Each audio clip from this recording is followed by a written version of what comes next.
upload the slides on and the recording on the Office for Health and Medical Research website. So feel free to take any notes. If everyone could stay on mute, that would be greatly appreciated, just to minimise any feedback or interference in the room. And I think that's everything. I will note that the presentations today are largely informational. There may be a small window at the end of each presentation for questions, but as I said, this will be recorded for those who couldn't attend today. So let's get started. So our first speaker is Dr. Stephanie Blows, who's going to provide an introduction and overview for Triggs Round 6. Thanks, Bridget, and good morning, everyone. Can everyone see my slides? Yes, I can see that, Stephanie. Okay, thank you. Lovely. I'm just going to give a brief overview of Triggs.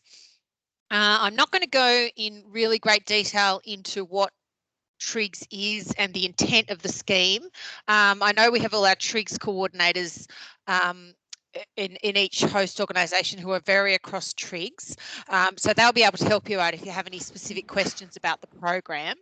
I'm just going to give a brief overview of the objectives of the program, and then I'm going to run through some of the updates that we've made for the current round. My slides to move. Okay, so just the overview. Triggs is a competitive research grant program, and it's specifically for staff employed within the New South Wales public health system. So this includes our local health districts, specialty health networks, ambulance and health pathology. And it's open to staff who work in that system, so medical, nursing, allied health, population health practitioners, all those types of staff. And the purpose of Triggs is to fund research projects that will translate into better patient outcomes, improve the delivery of health services and improve population health and wellbeing. So very much a focus on that right down the end of the translational research pathway, where we're looking at improving patient outcomes. We're looking to fund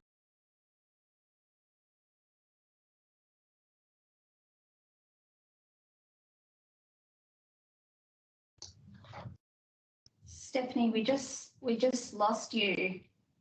Are you still on the line?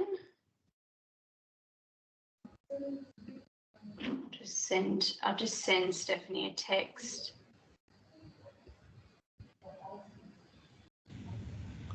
Can I just check too, is there meant to be a presentation on the screen, because I can't see that?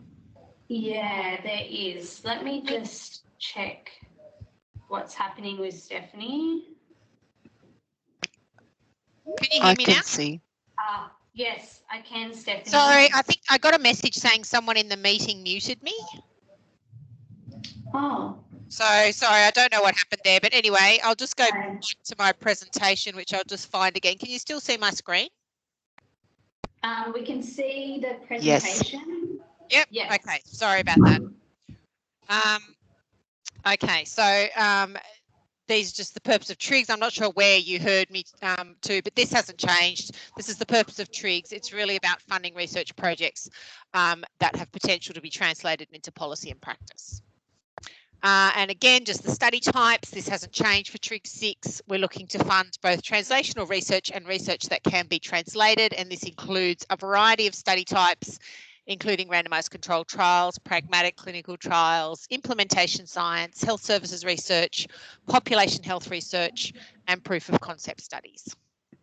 This is the model we look for with Triggs.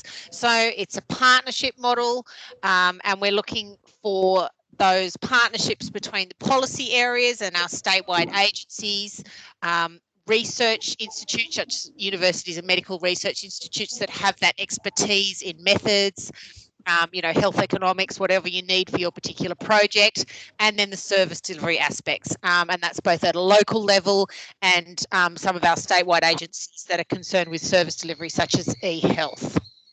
And you can see in the middle there, we like to see the governance and project oversight is a combination of those three partners.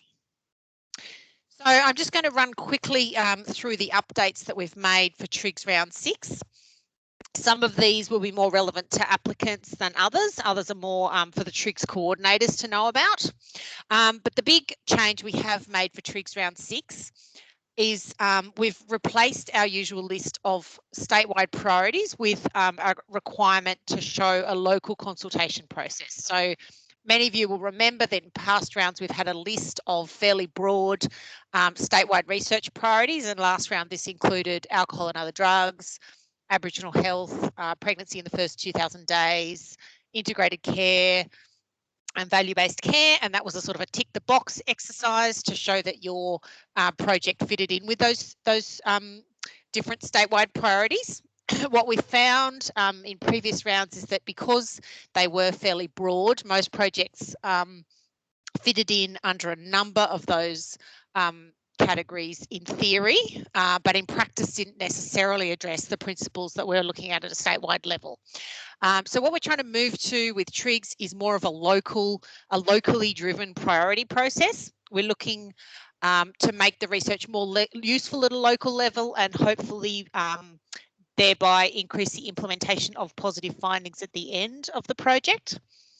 So instead of those tick the box statewide priorities, we have in the expression of interest form a requirement that you demonstrate you've undergone a local consultation process to determine the need or the evidence gap, the research question, the methodology and the outcome. So whether you've been, depending on the project, whether you consult with your clinical areas, patients and consumers, your researchers, your executives, whoever you need to for that particular research question, we want you to demonstrate that it is actually a local need and that the intervention you have developed is something that would be considered to be useful at a local level and able to be implemented if you were able to demonstrate its effectiveness. Having said that, as with previous rounds, we do want all projects to address or align with statewide strategy and processes. So a big one is value-based care. We've got someone talking about that a little bit later on this morning. We expect all projects to align with the principles of value-based care. All projects should also align with other policy areas as required or as is appropriate for your project. So if you've developed something in the virtual care space, some kind of virtual care intervention, you must align with the virtual care monitoring and evaluation strategy. And we've got Liz Hay talking about that this morning as well. If you're doing something in the first 2,000 days space, you must talk to our health and social policy branch to make sure that it aligns with the implementation strategy. Same for any policy area, mental health branch, Aboriginal health. We want you to make sure that what you're developing aligns with what's happening statewide in that area and also doesn't duplicate or, that it's complementary to what's happening. So if you need help engaging with any policy branch that works in your area, feel free to come to us at OHMR and we can link you up with the right people. It's also really important, of course, with all Triggs rounds that you integrate your project with system infrastructure. So if you're doing anything in the digital technology area, you must talk to Ehealth to make sure that it's feasible at a statewide level. Other implementation partners, as with previous rounds, ACI, CEC, whoever else might be relevant to your particular project. And we're actually requiring a little bit more documentation for this round. We're looking to see that researchers have actually had meaningful engagement with those statewide agencies and partners. And you'll see in the EOI application form that we need a list of people you've actually engaged with. We're trying to get away from the model that we've seen in past rounds where applications are landing on people's desks a few days before they're due, asking for reviews and partnerships. It's very hard for them to meaningfully engage if they don't have time to look at it and consider and make suggestions on the specific application. Another update that will make it will be a big change for this round is that we've reduced the maximum budget. So previously for Triggs, we've funded up to $1 million per project over 2 years. That's quite a large budget for many projects and is probably bigger than other grants that we offer in the office. So we've brought that down to $500,000 per project over the sort of 2.5 to 3 years. We, as with previous rounds, we won't be funding service delivery costs associated with the project. Every project must develop and test a low cost and sustainable process for delivering the intervention. So if you have developed an intervention that requires you during the study to employ a physiotherapist at each site who's going to specifically deliver the intervention during the study, and each patient who's enrolled in the study needs an iPad to be bought for them and given to them as part of the study, then what we need to be thinking about, and what the reviewers will be thinking about, is what happens at the end of the study when you try and implement that intervention. Who's going to be delivering it? Because particularly at the moment, most areas are not going to be able to employ someone specifically to deliver an intervention like that. It really has to be something that can be incorporated into usual clinical care by existing clinicians. The positive side of this is that we'll be able to fund more projects across a greater diversity of areas. So we're looking to, we still have the same budget for Triggs overall. As the maximum budget for each project is reduced, we'll be able to fund more projects. So it'll make the program a little bit less competitive. You will have seen on the website that the EOI form is now a bit shorter. So we're trying to reduce or eliminate that barrier that we've heard that clinicians have to put a lot of work into developing up an EOI. So we're looking now to have a focus on how the research was developed. It will be less about really detailed methods and implementation plans at EOI stage. It would just be more of an indication of what you were planning to do in that space, so that we can assess the value and the feasibility of the project at EOI stage, and with less, sort of input from the researchers who have to develop it.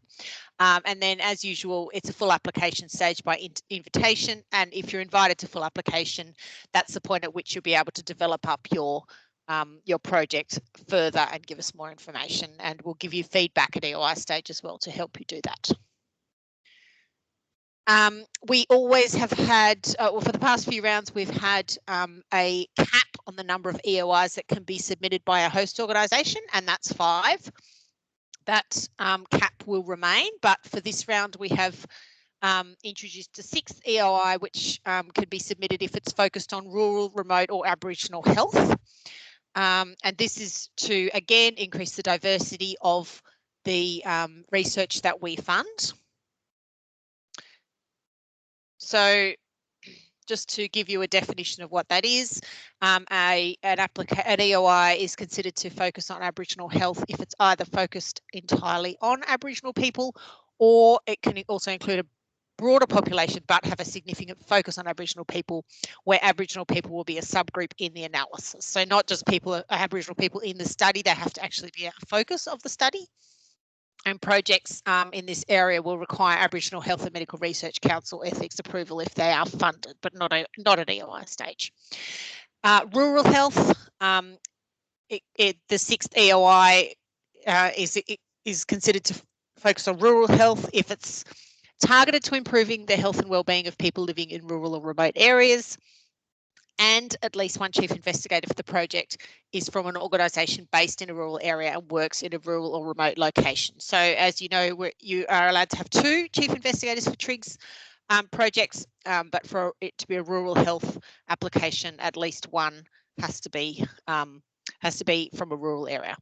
And that, as it says in the guidelines, that's based on the modified Monash model, categories 2 to 7, and there's a link in there if you want more information. The final update that we've made is that we're encouraging host organisations to partner with administering organisation that can manage funds across financial years if the host organisation cannot do that themselves. And this would either be a partnering university or a medical research institute. It could be either an institute or university that's a partner on the project, or if the chief investigator has some kind of conduit appointment at a university or MRI, that's fine as well. As many of you would know, we've had a lot of issues in the past few rounds with underspends. It can be difficult for some of our host organisations to manage funds across financial years. So this just opens up a possibility to get that assistance from a partnering organisation. It will allow us to pay the grant up front in some cases if we need to, and we'll just give everyone a bit of flexibility in managing the funds and reduce administration on both sides for the host organisation and for us. Unfortunately, the ministry is generally not able to assist with managing funds across financial years. We did get it through this year because of COVID, but generally, you know, our ruling from finance is that we can't assist with that. So really important that we do look at options for being able to manage funds across financial years. And I'll be working with the Triggs coordinators separately to look at this in more detail. The main thing that you need to know from an application point of view is just to split your budget as usual over the 3 years, sort of 2.5 to 3 years for Triggs. And even if you do get the payment up front, you'll still be required to spend the money as you've outlined in your budget across the funded period. So we've released the timelines as part of the guidelines. These, nothing particularly surprising about these. We may change the second date, the 6th of September, the EOI applications due to the Triggs coordinator. We are just looking at that. We've had some feedback from Triggs coordinators about that date. But most host organisations will have some kind of internal deadline by which applications are required to be submitted to them. We've built that into our EOI period, so we've given everyone over 3 months to submit the EOIs to the Ministry of Health, and that is inclusive of a period where your applications must be submitted to your Triggs coordinator and for internal process, so they have to get the partners signed off, they have to do a review process, whatever is the local process that's included in that 3-month period. So if your LHD or host organisation gives you a different deadline, that's fine with us. They manage Triggs at a local level, so we expect them to have internal deadlines that don't necessarily reflect our high level deadlines. Outcomes for expressions of interest will be notified in November. Full applications by invitation only, and then we'll have successful applications announced early next year. In 2022, funding will be awarded between April and July, and as I said, for host organisations that can roll over funding or have an administering organisation, we will have removed that need to give out the funding in relation to the financial year. So it should be fine to give it out in April because it can be managed across that sort of June 22 period. I know some of the smaller local health districts don't have a university or an MRI that they can potentially use for that purpose, so they will get their funding in July 2022, and that will be their first payment, and that should also reduce the risk of underspends at the end of the financial year. But we'll talk to the successful projects individually about when and how their funding is awarded. So that's the end of my presentation. I'm not sure, Bridget, do you want me to take questions now, or did you want to move on? Yeah, I think let's leave questions till at the end if there's time. Okay. So we're running a little bit over, so I might move on to our next presentation, which is Catherine Helps, who's the Senior Project Officer at HEDI, who's going to give us a bit of an overview for health education and training. And I'll just bring up her presentation. Bear with me for 1 second.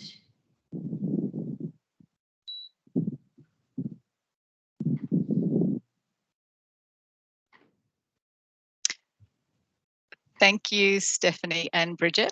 Appreciate the opportunity to speak about the way that people might be able to partner with HETI, the Health Education and Training Institute, in their projects that they're submitting. So partnering with HETI is if we just have a look at the next slide, the vision of HETI is to be the first choice partner for education and training in New South Wales. We educate for better health outcomes. So this is all about education of the New South Wales health workforce. So if you're considering looking at projects that may be around education and training, it's important that you do get in touch with HETI to see whether or not partnering with us may be appropriate. So what is in scope in looking at the projects that we may consider partnering with, on the next slide there. If your project involves any sort of innovative educational approaches for staff of New South Wales Health, evaluation of education programs, co-design of education solutions, they're things that we can assist with in developing the project and making sure that it's going to be relevant to New South Wales Health, and to the making sure that we get the best out of the project.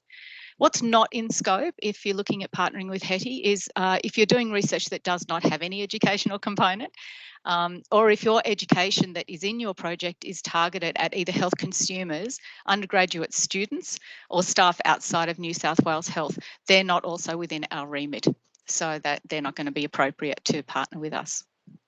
So the process for engagement, which I'm sure you'll hear from each of the partner organisations, first of all, starting with a conversation as early as possible would be wonderful. If you can think that there's any relevance to talking to HETI with your project, please start the conversation as soon as that idea occurs to you.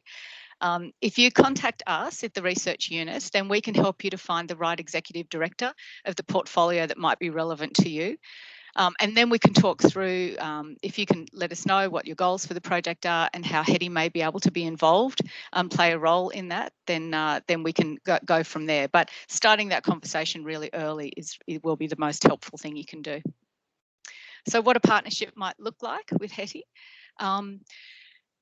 Translational project design in partnership with us, we would provide input and expertise on the educational matters related to that. So we're interested in making sure that the education that you're looking at meets the standards of New South Wales Health and will be relevant and helpful for New South Wales Health staff. Then we can also look at assisting with clarity around the project ownership, and we need to make sure that any intellectual property issues are managed as part of the partnership, and those agreements can take a little while to get into place, which comes back to that starting the conversation early. We also need to factor in the costs, including any time costs of online module design or development of resources, and then the evaluation that may need to flow from that. And then if you have got any interest in a little bit more around some education for yourself, then there's some learning pathways on My Health Learning that may be relevant to you when you're starting your research or planning your research project.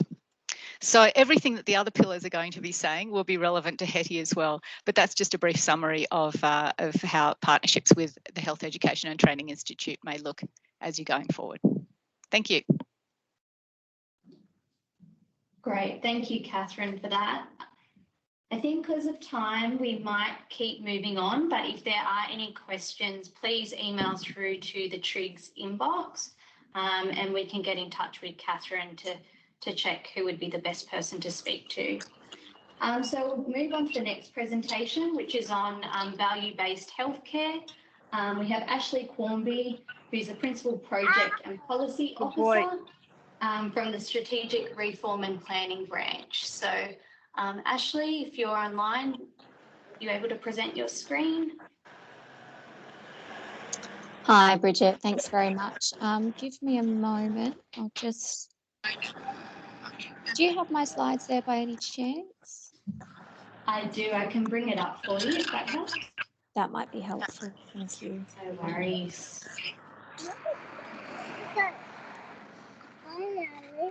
Hi. Hi. There's someone on the line there. I can hear a little one in the background. So if you could just mute, that would be great.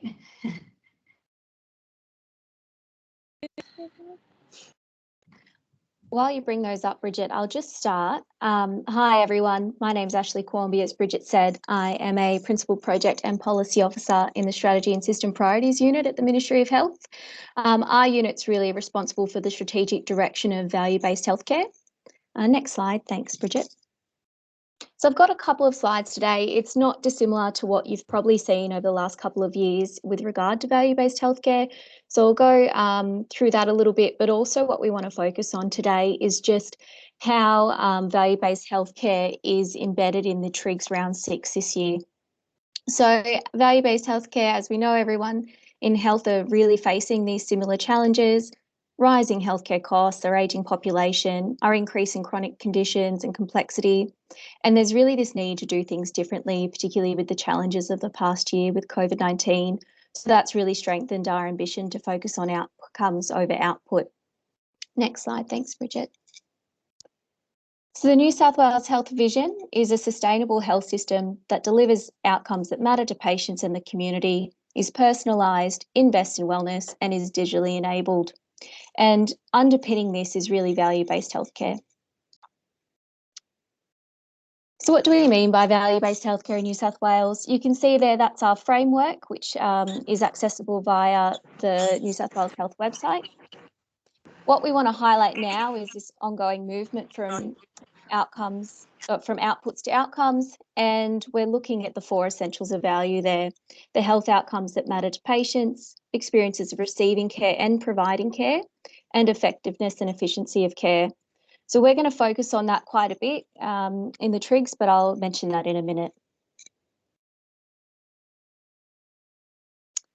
So the other half of our framework is just this bit down the middle on our statewide priority programs: leading better value care, integrating care, commissioning for better value, and collaborative commissioning.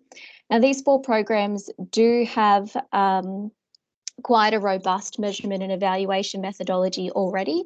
So evaluating these programs would really be out of scope for the purpose of Triggs, as it'd be quite duplicative. Next slide, thanks.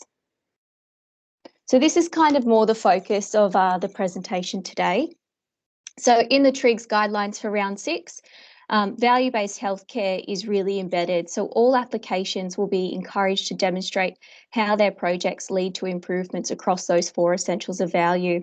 So we're looking at health outcomes that matter, our experience of receiving, experience of providing, and effectiveness and efficiency. So we want to see improvements across all 4. Thanks, Bridget. Next slide. Yeah. Oh, back one, thank you. The other component of that is this concept of measuring and evaluating impact across the 4 essentials of value. So all the applications issues should really be describing how they intend to measure and evaluate. So it's fundamental to value-based healthcare. It'll inform how we deliver, how we prioritise resources, and whether we're achieving the desired outcome. So to be able to actually demonstrate the 4 essentials of value, we really need to be able to measure them. Examples include unavoidable hospital readmissions. Health outcomes can also be health outcomes that matter to patients. So that's our PROMs. Experiences of receiving care is our PREMs, or patient experience measures. When it comes to experiences providing care, our clinician experience, there's no real confirmed standardised measure, but we do want people to take into consideration that provider aspect in their applications. And also when it comes to effectiveness and efficiency of care, that's more our cost effectiveness and our economic appraisal envelope there, because we are in a very tight funding envelope. So you should be able to measure or show that your projects are, rather than just being an addition, it could be substitutive, a way to avoid another type of funding parameter. And also we want to show that how new models of care processes can be sustainably scaled and embedded over time as business as usual across the system. So there is a couple changes happening this year. If you do have any questions, our team are always happy to answer. We don't have the contact detail there at the moment, but we can definitely get the OHMR team to circulate that to you for any questions or concerns with regard to your projects. If you go to the next slide, Bridget, if you do want any more information on value-based healthcare, there is a QR code there that will take you to the website. Additionally, the actual website is just there as well. Thank you. Perfect. Thank you so much, Ashley, and we're happy to share the relevant contact details with everyone.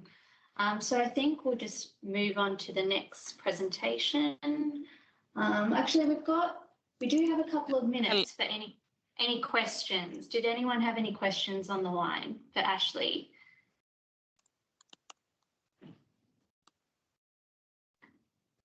Let me just check the chat.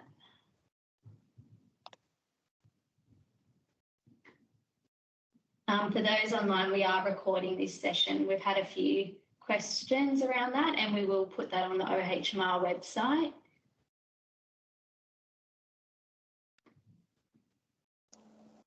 Any other questions for Ashley around value-based healthcare?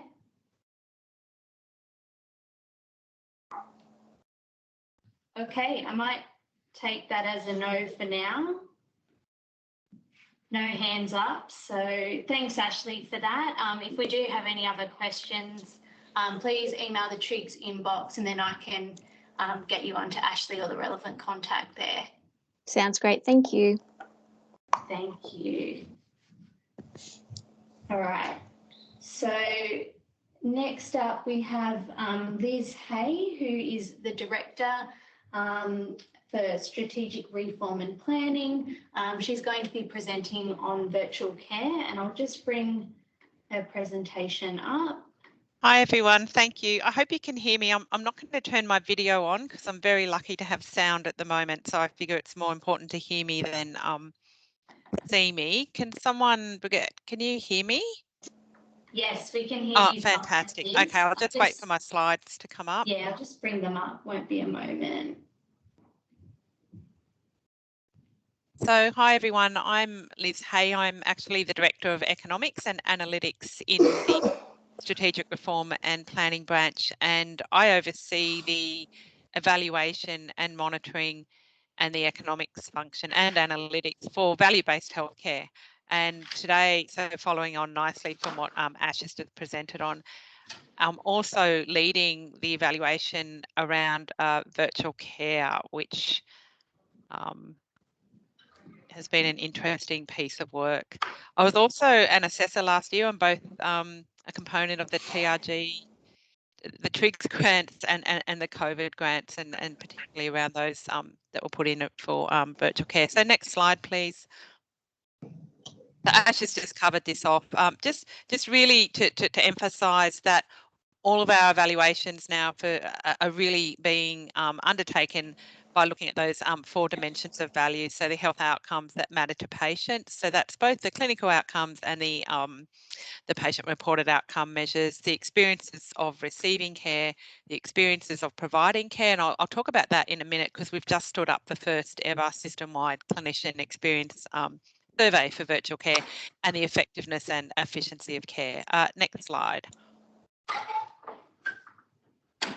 So measurement's really important across value-based healthcare, including virtual care, and we've got some principles that have guided us really well, and I think they're important to kind of emphasise here. So it's about measuring what we should, not just what we can. So often we just measure what we can because we've got the data, and that's not really consistent with what we're aiming for in value-based healthcare.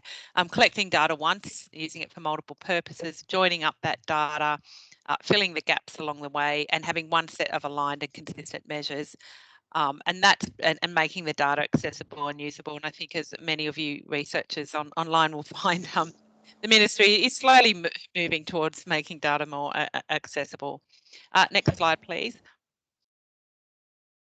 So the virtual care M&E approach. So virtual care has been around for many years, but it's also ramped up during COVID, and we're going back to some kind of BAU level, which is still much higher than COVID. We've developed last year an M&E plan to guide this system-wide evaluation and monitoring of the New South Wales Health Virtual Care Strategy, which is slowly being developed and should be available for consultation soon.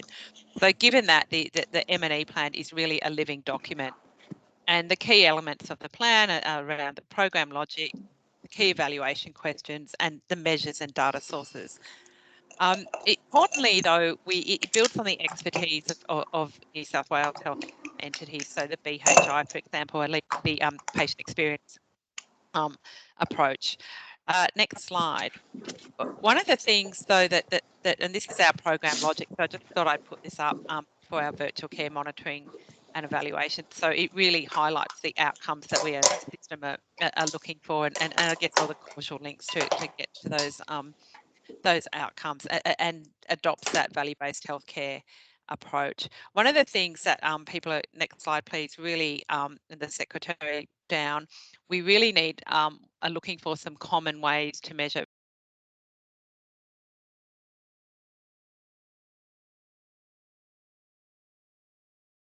I think we just lost Liz for a moment there. Liz, are you still online? Me. Can you hear me? Yes, you're back. Someone muted me. Anyway, maybe. I'm not sure who's doing that because I'm definitely not clicking No, on the mute. I won't take it personally. So I'll just Sorry, so, Liz. Clinician Experiences. Can people still see the screen? Just want to double check that. Yep, I can. Okay, cool. Okay, so Clinician Experience. So we've commissioned an early impact analysis around virtual care, and Clinician Experience was a bit of a void for us. We'd commissioned the Uni of New South Wales to do, now it's through Macquarie Uni because the researcher has moved, a big piece of work for value-based healthcare to look at how clinician experience was measured internationally and indeed in Australia. And what we found was that really there was nowhere measuring it at scale. It might have just been for a small cohort, but nowhere at scale. And most of the clinician experience was around, are you happy in your job? That kind of job satisfaction survey. So anyway, we've developed a tool now that we'll be working with other stakeholders to morph that into a more generic tool for value-based healthcare. And that tool's been used by many people who are doing their own evaluations of virtual care modalities. Likewise, patient experience at BHI have developed a patient experience tool for virtual care. And that's really important because what the clinicians and other stakeholders have told us, in any evaluation of virtual care, no matter how it's funded, we want to be able to compare across modalities and across cohorts. So we would be looking for researchers to at least work with us to use some of the generic measures that are coming out of our clinician experience and patient experience tools. And then we've got our dashboards, and we've just conducted an upfront economic appraisal. And we're about to go into the designing the full-blown economic assessment of virtual care, which will probably be done in about 2 years. Next slide, please. And once again, that economic appraisal follows the Treasury guidelines. So we would be looking for that kind of approach as well for any virtual care initiative funded through Triggs. Next slide, I'll just quickly fly through these. I put more slides in so that you can have the benefit of them later. So just for an example for virtual care, we've got Treasury requires us to undertake economic appraisals for election commitments and initiatives that are worth more than 10 million. So we're undertaking an economic appraisal for virtual care from a system perspective, but also we've got telestroke and stroke ambulance, which are virtual care initiatives. So we'll be designing that methodology to suit all of those initiatives. But of course, there'll be some shared measures and some tailored measures for each initiative. Next slide. So once again, that alignment theme is really strong. So the other key, and I've nearly finished, so the other key bits are around the governance of evaluation and making sure that there's that objectivity and that you're not actually evaluating yourself, because that can lead to all kinds of issues. Economic appraisal I've touched on, and then alignment to the research agenda. So we are really working closely with the Office of Health and Research around particularly recent grants to make sure we align on virtual care and also with value-based healthcare. And next slide. So just, I think that I'll leave you with some of the key considerations that when I'm been looking at Triggs before, what I'm particularly looking for is that any evaluation of the initiative or research should complement and not duplicate existing evaluations. And I'm happy to talk to anybody that's putting in a Triggs to give advice on what we're doing. A good example of that is, we're evaluating virtual care from a system perspective. We don't have the capacity to dive into the experience of virtual care for perhaps different socioeconomic groups. So we'd always be so that kind of work could then complement the system-wide approach. We do need to align it to all the existing M&E approaches where they are available if they're similar kind of projects, and often Triggs are not totally new ideas. There's always something in health that might be relevant. Focus on the quadruple aim, looking for initiatives that create knowledge and provide that scope for deeper dives, must be translatable. And also, this is really important, something that is really important to me. There needs to be a very pragmatic approach to the economic appraisal. Often, and I've given a lot of advice to people doing Triggs, and often economics is used to bamboozle. The way we want to use economics for translatable work is to make sure that it helps us make investment decisions in the future, and there's certain metrics that need to be included in that. So I'm happy to give advice on that. And once again, I think I've emphasised that alignment around some common patient experience and clinician experience measures, because that's really important for the translatable component as well, because we do want to be able to compare across modalities and cohorts. I think that's it. I'm happy to take questions through later on. Does anyone have any questions for Liz?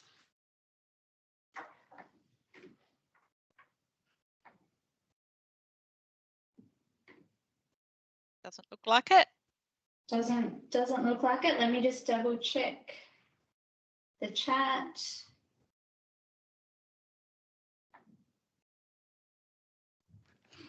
Liz, it's Alison Wilson here. I have a question. Oh, sure.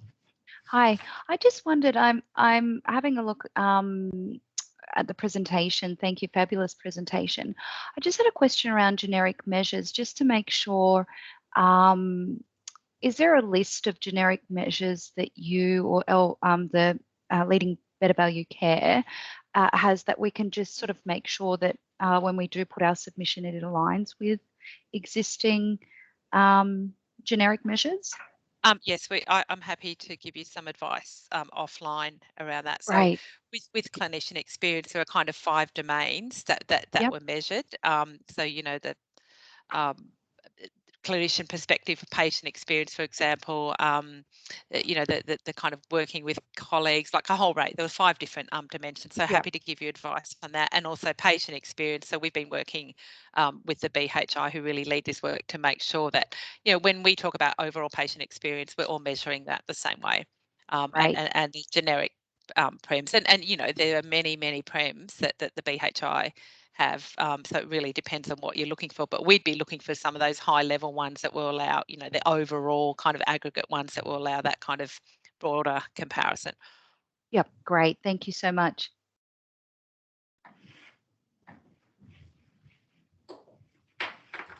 Okay, we did have one other question. I'm not sure which presentation this was referring to, from Aci. Does measurement imply the use of quantitative research methods? Is Aci on the line? Well, Liz, do you want to speak to that? Well, yes. So we have a team of biostatisticians that work for us, and it really is dependent on what we are trying to measure as to how we measure it. So we've done everything from set up control groups to kind of quite basic quantitative approaches as well. So really it has to be tailor-made to the cohort and what you're trying to measure, but yes. Thanks, Liz.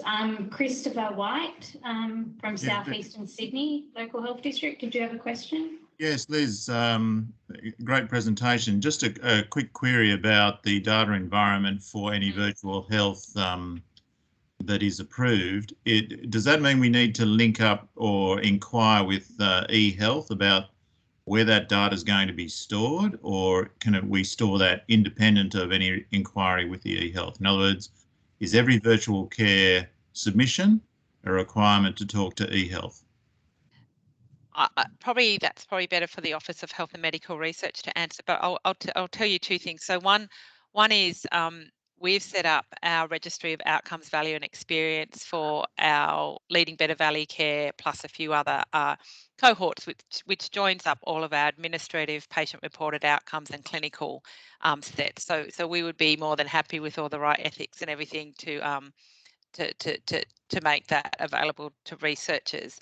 In terms of if you're talking about the actual access to the kind of technology and how many patients were remote monitored and all that kind of thing, we are working with Ehealth to bring that into our SIA dashboard so that we have that one source of truth around the utilisation of virtual care. We are also working with the ACI to bring in the data around My Virtual Care, which is the platform that many of the LHDs are using. So we are trying to make it a lot easier than, you know, having to go to 4 different fragmented data sources and try and bring them together yourself. So that's something we're doing as part of our monitoring approach, and eventually everyone will have, anyone who's working in virtual care in New South Wales will have access to those dashboards. They're just being built and refined and polished and everything at the moment. Within a time frame for this TRGS? Oh yeah. We've got a report to central agencies on virtual care. So this has been prioritised. I've never seen a set of dashboards being built so quickly. But we are making sure there's alignment to our monitoring, so they're not just random kind of dashboards for the sake of having data, that they've got to be meaningful things for us. So, you know, there may be things that specific Triggs projects need that may not be in there. So, you know, but one of the things I think we're all trying to do is facilitate that easier access, particularly to people who get Triggs. Liz, it's Liz Sullivan speaking. It was a great presentation. I'm just interested in whether the virtual care monitoring and evaluation publications available. I've been Googling it and I can't seem to find it, that you had a picture of in your presentation. Yes, so it has been endorsed as a living document by our steering committee. I'm probably happy to provide, to share like the program logic and some of our key evaluation questions. Once the virtual care strategy is finalised, which should happen, you know, that it's going out for consultation and we refine it a little bit more, happy to share it more broadly. But I would be happy, as I did last year, to provide it to anybody putting in for a Triggs if you think it's relevant to what you're doing. So if anybody wants it, just email me. There'll be caveats around it, of course, but I think it will really assist. And I'm also happy to share the Clinician Experience kind of summary, the 5 domains that we're looking at as well. Yeah, that would be great. Thank you. I'll send you. So happy to take emails around that. Okay, great. Thank you so much, Liz, for that, and we'll get in touch to share those resources. Yep. It looks like there's no other questions online. We've only got 1 minute before the next presentation. If anyone has any burning questions.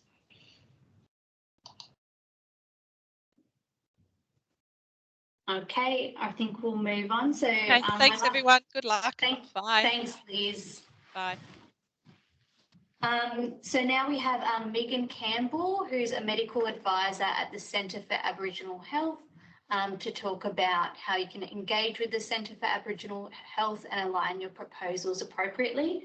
So I'm lucky enough to have Megan in the room with me, and she's going to run through some of the resources that are on our educational resources webpage. So I'll just bring that up for everyone and I'll let Megan speak to it. Just bear with me for 1 moment.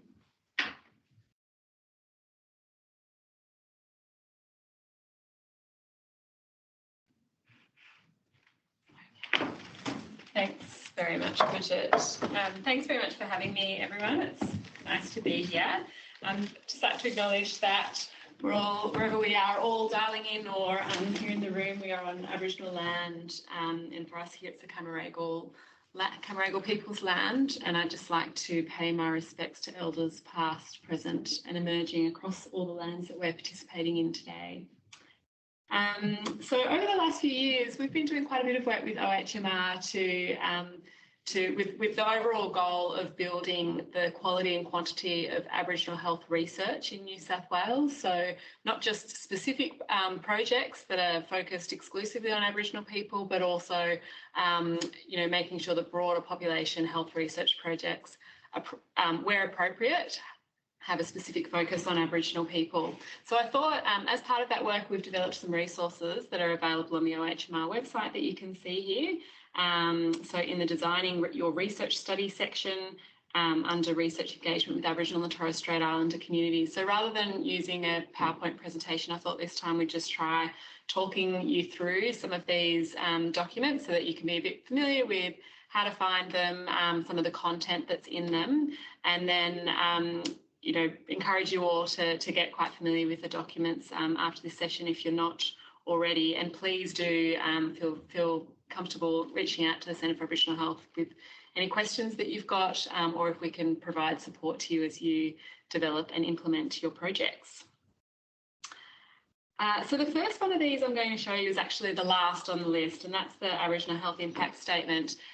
So this is actually not developed specifically for research, but is a much more long-standing document that the Centre for Aboriginal Health owns.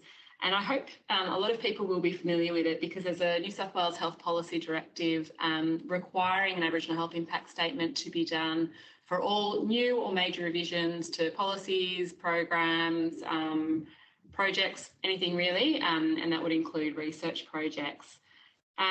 So the purpose of the Aboriginal Health Impact Statement is really around providing a structured framework for you to think through whether what you're about to embark on has some particular risks or opportunities for Aboriginal people, and how you might go about ensuring that the risks are minimised and the opportunities are maximised.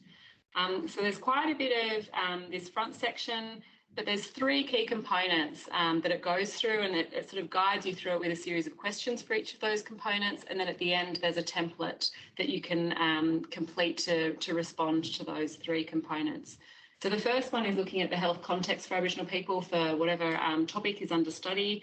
And there's some suggestions in here about things to consider, including burden of disease, maybe the impacts of socioeconomic factors, for instance, how the topic might tie in with existing Aboriginal health programs, and some further detail about some things to consider about Aboriginal people in New South Wales and suggestions for where to find more information. The second component is looking at the potential impact of your project.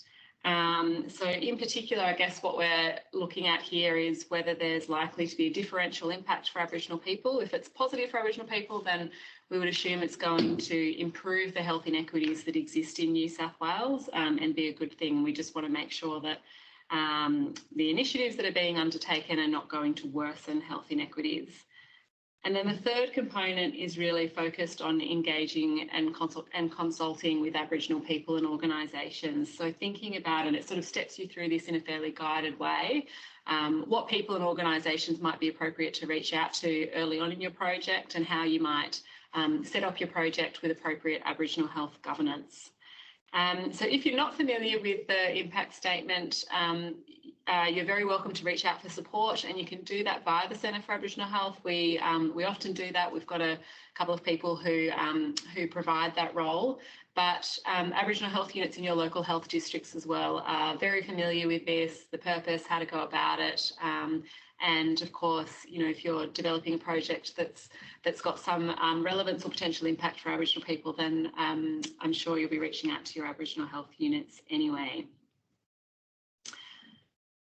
So the other two documents are the ones that we've developed specifically for research. So these were developed for the Triggs program of work, but also with a view that they would be relevant to any research project that's happening in New South Wales Health.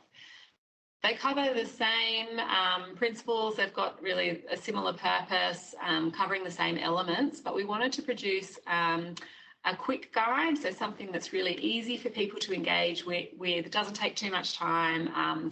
It's only actually 3 pages long, I think, if you take out the very attractive front page and back page with the great artwork and photographs. So So again, same content, but just a really sort of quick and easy thing to get you started and to get you thinking about some of the concepts. So we've got some key recommendations in there for research projects. So thinking about the Aboriginal stakeholders you engage with, doing an Aboriginal health impact statement, we've slotted that in, of course, and making sure that opportunities are explored in terms of building the capacity of Aboriginal people who might be involved, and including Aboriginal people in your investigator team. We also go through in brief the AHNMRC Ethics Committee application process and some of the things, so their process, what you need to consider when you apply, and whether your project actually meets the requirements for applying for an AHNMRC ethics approval. And then the final page is going into a little bit of detail around the principles that the AHNMRC Ethics Committee will consider when they're reviewing your application. So these 5 things are really important principles. They're very similar to what we see in the Aboriginal Health Impact Statement, but these are specific to research. So that your project will deliver net benefits for Aboriginal people and communities, that there will be Aboriginal community control of research. That term often alarms people, but so I thought I'd just spend a moment on it. It's really, it's not about kind of handing over your whole project. It's really just about making sure that Aboriginal people and organisations are involved in all stages of your project, and that they have a say and are making a contribution to the direction that things are heading, and making sure that things are being delivered in a culturally responsive way. So that touches on the 3rd principle around cultural sensitivity. And then the last 2 are really about acknowledging the contribution that Aboriginal people and organisations are contributing to your project through reimbursement of costs, and also about building the overall capability of Aboriginal people and organisations in New South Wales health research. So exploring opportunities to bring Aboriginal research assistants on board, but also we hope that there will be Aboriginal people in the investigator team in more projects as well. So finally, the 3rd resource is the more kind of fulsome education module. I think it's about 20 pages long in this case. And it really goes through those things in a much more detailed but also guided way. So there's much more practical info. So again, with the key recommendations, touching on some of the National Health and Medical Research Council principles, and at the end, there's a list of additional resources and supports for you for finding additional information about Aboriginal health research. Some suggestions for resources for where to find more information when you're conceptualising the research question, when it actually Aboriginal people. Quite a guided way, I guess, about thinking about Aboriginal stakeholders, who to approach, including the Aboriginal community-controlled health services, which are really key here. So those are community-controlled primary healthcare services that have a really broad role when it comes to health in terms of Aboriginal communities. And there's a list, again, at the end of the document that contains all of the ACCHSs in New South Wales and their locations. And of course, it's got our contact details there, the Centre for Aboriginal Health. A little bit more information about the Aboriginal Health Impact Statement as it relates a bit more specifically to research. And going through in a little bit more detail those principles from the AHNMRC as well. So I guess, overall, I hope that's given you a little bit of a sense of what the documents look like, what the purpose of them is, and how they might be useful to your projects. Again, please do feel free to reach out to us. We're very interested in supporting research projects that have got at least a partial or full focus on Aboriginal people. We'd like to see more of those applications coming through, and we can certainly support with linking you in with appropriate stakeholders, Aboriginal academics who might add value to your project. And we're excited that this Triggs round, we also understand that you'll be able to submit an additional expression of interest if one of those EOIs has at least a partial or full focus on Aboriginal people. So we look forward to seeing those EOIs as they come in. Happy to answer any questions, or you're welcome to get in touch after this presentation as well. Great, thank you so much, Megan. Did anyone have any questions on the line?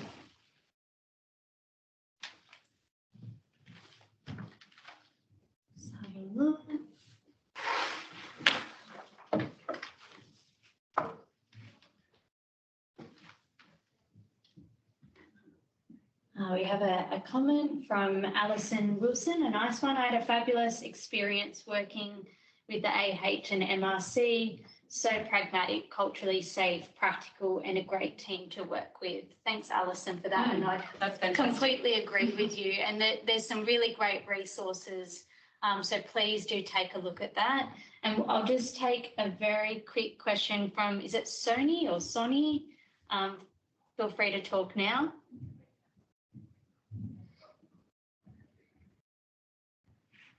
Sonny, did you have a question? You've got your hand up. Perhaps you've forgotten to take it down. Anyway, I think we might move on, but as Megan said, feel free to get in touch with us and we can link you to Megan if you have any further questions. Thanks, everyone. Great, thank you, Megan. Okay, so let's move on to the next presentation. So we've got Heidi Mueller, who's the research coordinator from Ehealth. She's going to give us a presentation around how to partner with Ehealth and to make sure that you're following the correct policies and procedures. So I might pass you on to Heidi. Perfect. Well, hello, everyone. So I will just give you guys a little background on the front door for all digital health research related projects and how to engage or partner with Ehealth New South Wales. So I'm Heidi Mueller, and I sit within the data and analytics portfolio within Ehealth New South Wales.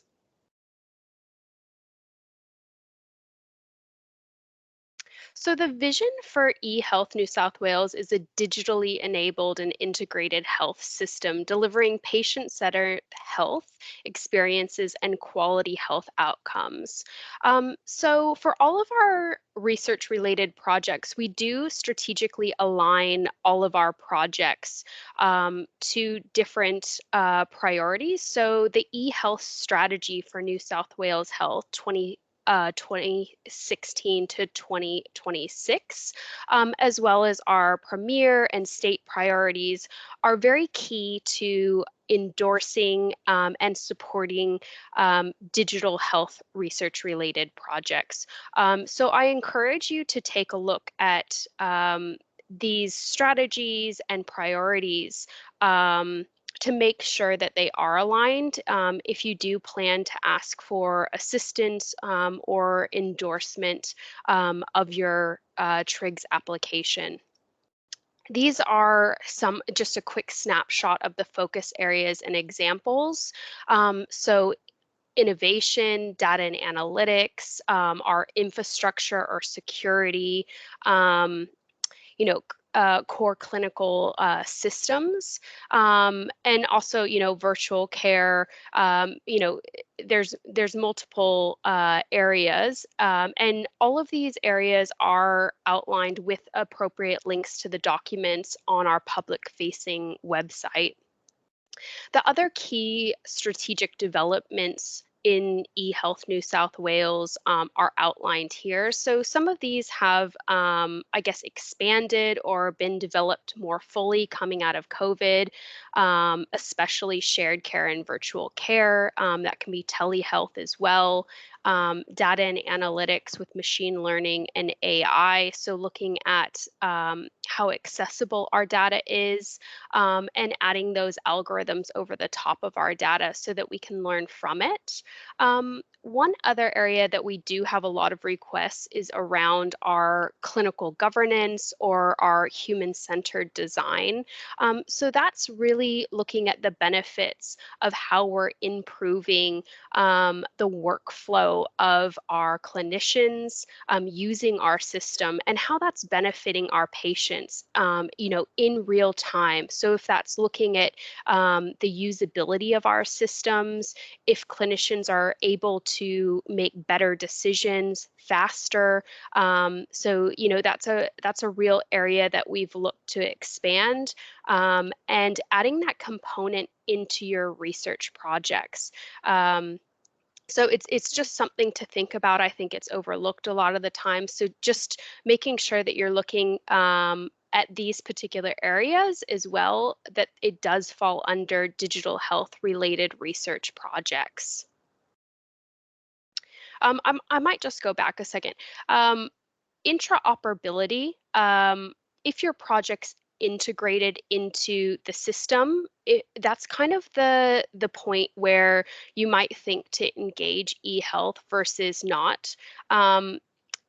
If you're planning to integrate into any of the statewide systems, if it's at a local level, or if you're planning to expand to more than one LHD across more than one domain, say if it's in Cerna EMR, that would be a point where you would want eHealth's help to really integrate into the system instead of having a standalone application. This is our structure for eHealth New South Wales. So you can see that we do have different services available to assist. So it does take a bit of time because digital health research related projects do cross paths across more than one team. So engagement early is key to the success of your project for better coordination amongst and within our organization. So the research function in particular is quite new. So it's only been around for the last year or so. So we are able to now assist more fully and provide strategic advice and guidance for your research related projects. So you might be thinking also, why coordinate with eHealth? What services at the moment can eHealth assist with?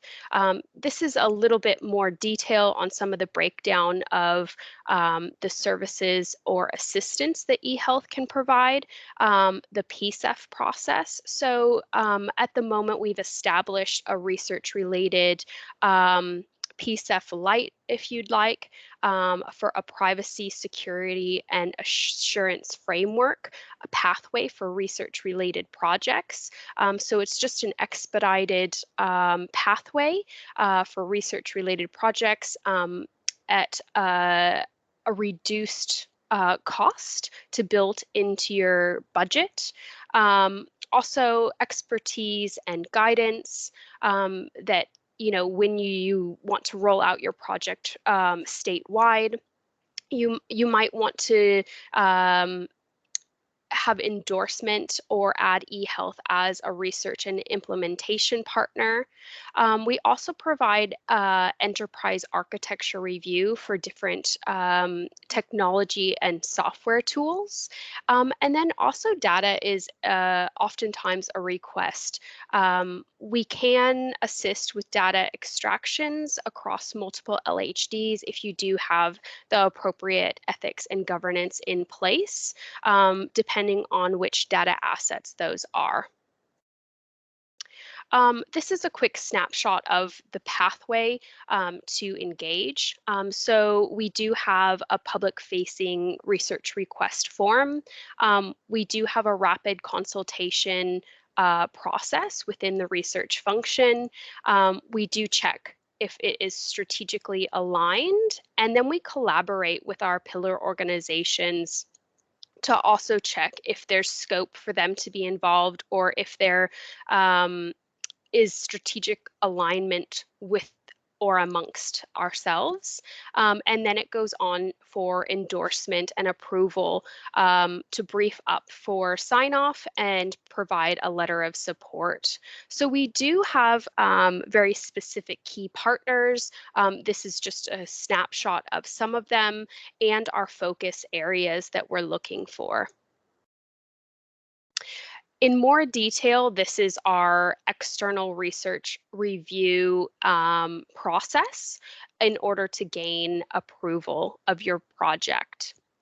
So you can look at it in more detail. I've just outlined it here. So then you know where you are in the process. You know, like I said, you'd submit a research request, have a quick discussion. We would check for alignment before we would recommend approval. We do give that early feedback and then also at the same time collaborate amongst our pillar organizations.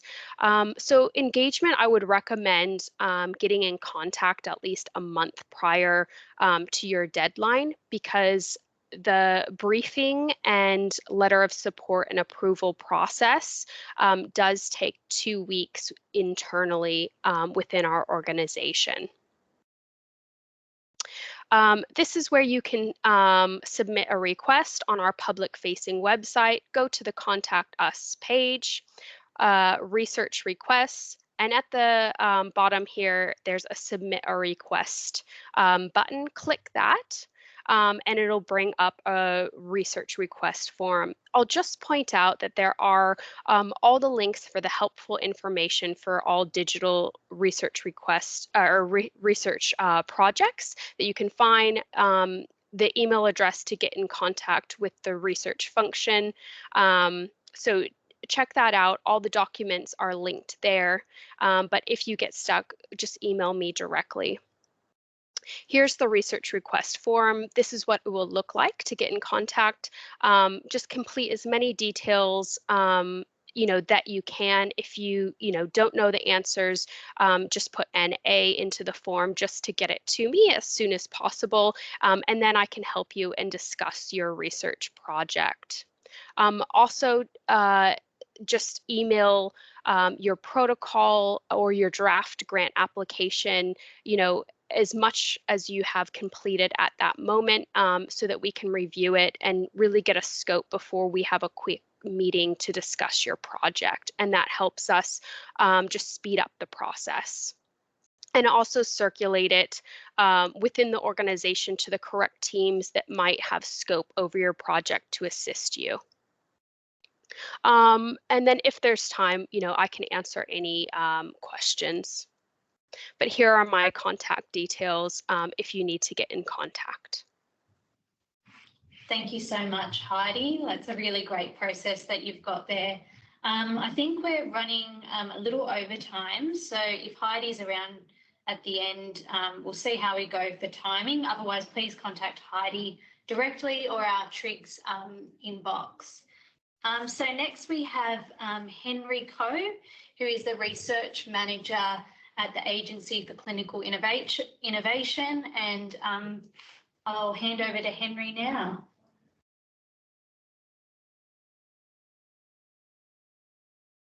Hi, thanks.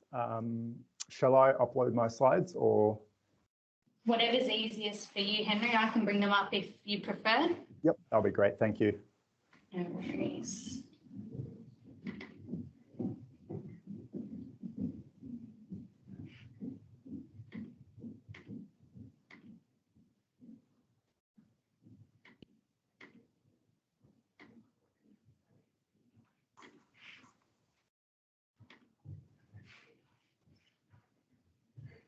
Okay, thank you. I'll go through this fairly quickly. For those of you who have approached ACI before for Triggs, NHMRC and MRFF proposals, this should be a fairly similar process to that. Next.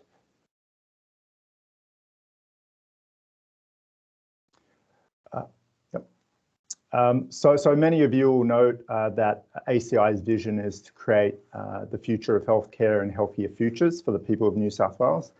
And for those of you who don't know much about ACI, we are the lead agency for innovation in clinical care, and we bring together through our clinical networks patients, clinicians and managers together to support the design and implementation of various innovations in healthcare.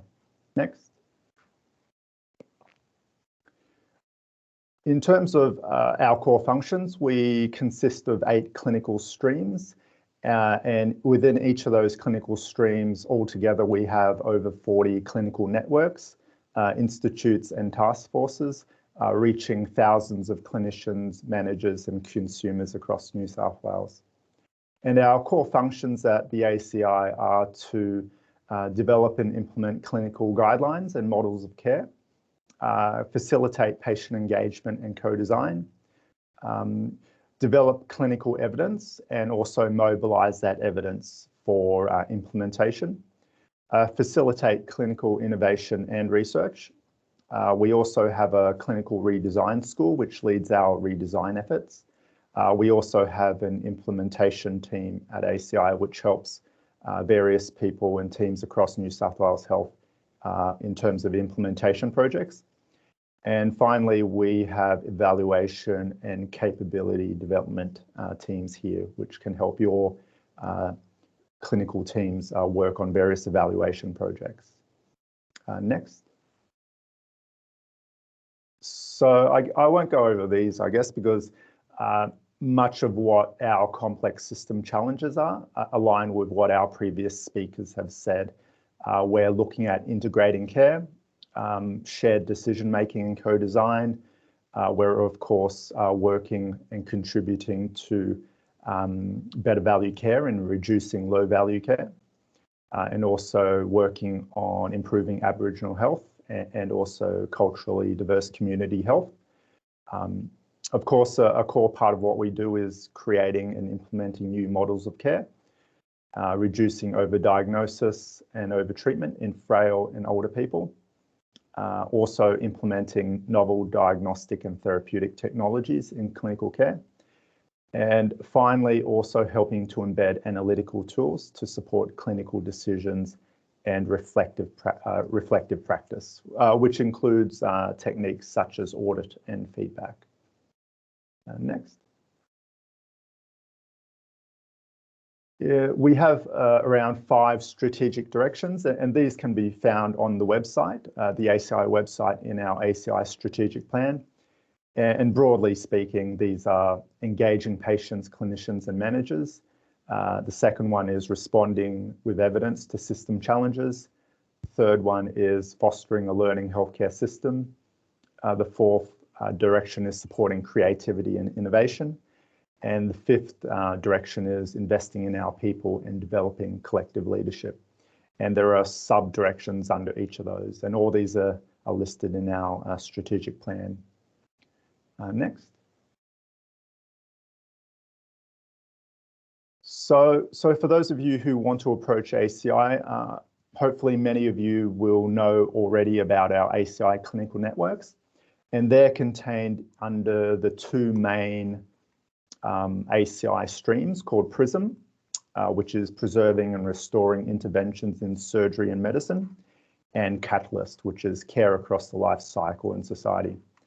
Within each of these streams, we have networks grouped under 4 main domains, under interventional medicine, under surgery and anesthesia, under trauma, pain and rehabilitation, under intensive and urgent care.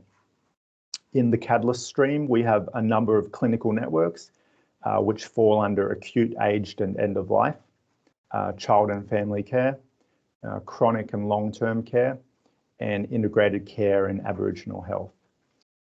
So usually when clinicians come to ACI or want to get involved in what ACI are doing, they usually go to our website and join up and join each of the networks or one of the networks, which are fully listed on the ACI website. The other areas that who you could approach for assistance or collaboration would be under the evidence team. So we have an evidence generation and dissemination team, which can help with data and analytics and also evidence generation requirements. We also have an evaluation team, which do various evaluation projects and monitoring projects. On the other side of the organisation, I guess we have a team called STEP, and this is the System Transformation, Enablement and Patient Partnerships team. And hopefully many clinicians in the LHDs will have interacted with this group because they work with clinicians to do clinical implementation. They run a redesign school, which is run out of this clinical innovation, redesign and consumer engagement team. And there's also a clinical information decision support team. And this is the team that's leading the statewide HOPE system for patient-reported measures. Next.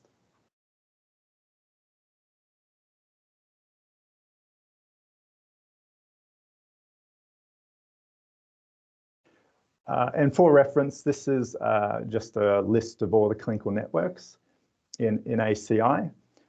So as I mentioned, if you go to the website, you can actually click on the different network web pages and find out more about who the key contacts are. So they'll have a network manager list contact there, and also some of the resources like guidelines or events that are coming up as well. So you can kind of get a flavour of what we do or what the networks do. Next. In terms of our role, usually in partnerships for past TRGS, NHMRC and MRFF grants, people approach ACI and the clinical network managers to have advisory roles on their project advisory committees, for example. We can also help teams connect with other clinicians across the system and other healthcare staff and also other parts of New South Wales Health.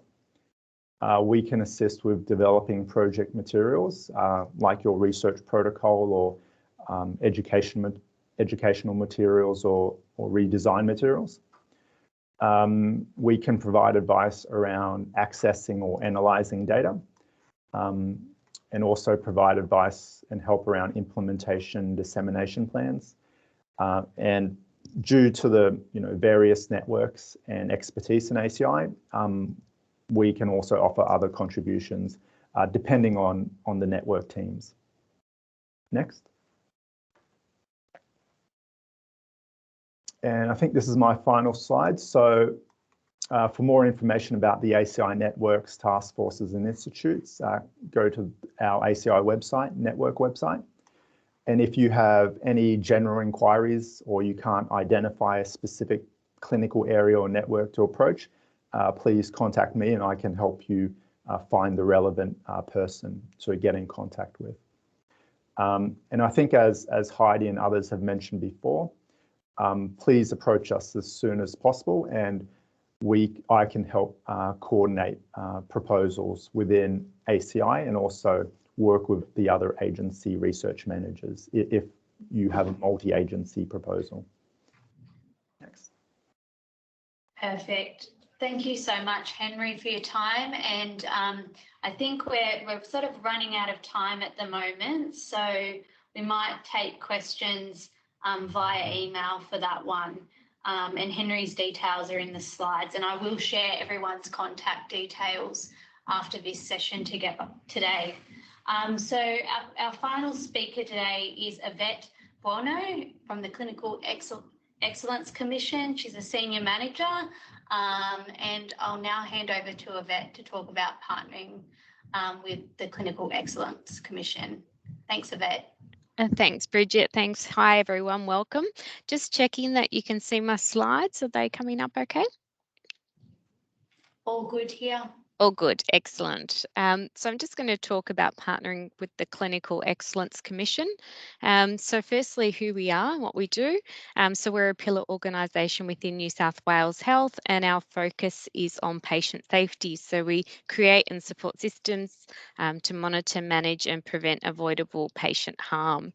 In the research community, we're best known for our work in deteriorating patients. So you might have heard of Between the Flags and the Sepsis Kills program, falls prevention, medication safety, including high-risk medicines and antimicrobial stewardship, and infection control.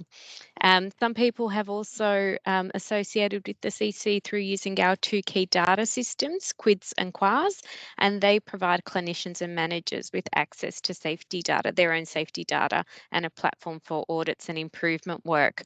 We're a small agency, we've got about just over 100 people, and a lot of our work is involved in clinical governance, setting policies around safety and analysing incidents, but we also have an arm that builds knowledge and capability in patient safety and facilitates staff and patient safety through use of the safety fundamentals, engagement of consumers, open disclosure, improved teamwork and safety culture measurement. Some of our improvement programs I've listed here that you might have heard of or might be interested in, and you can find more details about those improvement programs on our website. But the adult patient safety team are a big team at the CC. We've got mental health patient safety as well, Be a Voice for Safety, which includes morbidity and mortality review, medication safety across all populations, and the safety fundamentals work that I've already mentioned. So what the CC might bring to a translational research grant scheme project is expert advice in those key patient safety areas. Our staff also have a statewide perspective and knowledge of practices that are relevant to their area of expertise, and relationships with key stakeholders. So this might help you to implement your project or to get key people involved. We can also advise on the feasibility of scale up and spread through our past challenges and successes, disseminate new knowledge amongst program leads for our programs, communities of practice or professional networks that we're involved in. And we also aim to use evidence and research findings in future policies and programs. We're not able to commit to a statewide implementation of a program unless it aligns very closely with an existing program, because we are so small and funding's limited. And just to let you know that some of our program teams are very small, they might have 1 or 2 people, and so they might be really interested in what your project is and what they're doing, but may not have the capacity to participate and support in the project. How to partner with us is very similar to what Heidi's presented, so I won't go over it again, and similar timelines. So really that early engagement is key. We need to have a look at the proposal about a month before the closing date, and then for that internal review. And I've noticed now on the expressions of interest, if you need a signature from our chief executive, then allow 2 weeks for that process. When it comes to full application, because those applications are a bit lengthier, it's the same sort of process. So allow 2 weeks for that signature, but please engage with and work with the team before, at least a month before the closing date, so we can refine what the CC's role is and their capacity. I know we're out of time, so I want to finish on time for you, Bridget, but if anyone has any questions, please feel free to get in touch with me. Thank you, Yvette. That really helps to have a speedy presentation at the end for everyone. Did anyone have any last final questions for Yvette?